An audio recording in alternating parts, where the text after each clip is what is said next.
누군가 부탁하면 싫어도 결국 내라고 말하게 되나요?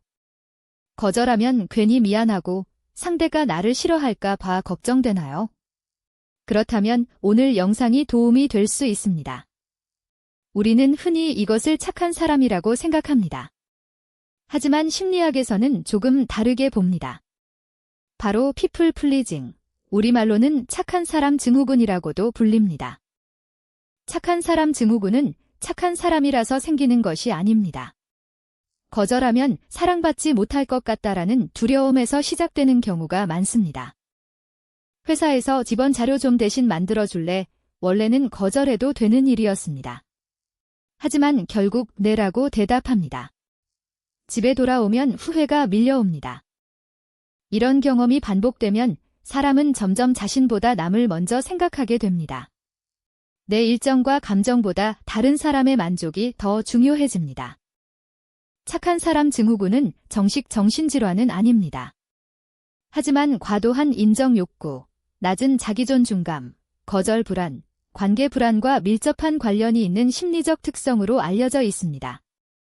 어린 시절 착해야 사랑받는다, 말 잘 들어야 좋은 아이다라는 말을 반복해서 들은 사람일수록 타인의 기대를 자신의 기준보다 더 중요하게 여길 가능성이 있습니다. 사람은 인정받을 때 기분이 좋아집니다. 이러한 긍정적인 경험은 같은 행동을 반복하도록 만들 수 있습니다.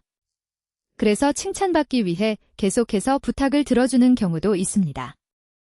거절하면 떠날까? 실망하면 어떡하지? 이런 불안이 결국 예스라는 대답을 만들기도 합니다. 친구 부탁, 회사 업무, 가족의 부탁, 연인의 요구까지 모두 받아들입니다. 하지만 정작 자신의 일정은 계속 뒤로 밀리게 됩니다. 처음에는 배려였습니다. 하지만 그것이 반복되면 스트레스와 번아웃, 우울감, 분노가 조금씩 쌓이기 시작합니다. 심리학에서는 건강한 인간관계의 핵심을 심리적 경계, 즉 바운더리라고 설명합니다. 경계가 없으면 관계도 건강하기 어렵습니다.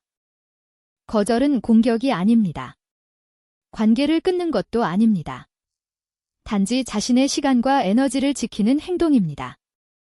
실제로는 죄송하지만 이번에는 어렵습니다. 생각해보고 알려드릴게요. 이번 일정은 힘들 것 같습니다. 정도만 말해도 충분합니다.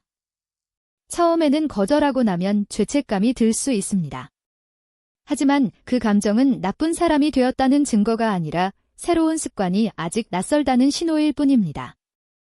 누군가를 실망시키는 것이 정말 나쁜 일일까요? 아니면 평생 나 자신을 실망시키는 것이 더 큰 문제일까요? 배려는 좋은 것입니다. 하지만 자기 희생은 배려가 아닙니다.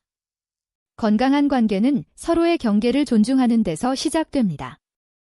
거절을 잘하는 사람은 이기적인 사람이 아닙니다. 자신도 존중할 줄 아는 사람입니다. 오늘부터 한 번만이라도 이번에는 어렵습니다. 라고 말해보세요. 그 한마디가 나를 지키는 첫 번째 경계가 될 수 있습니다.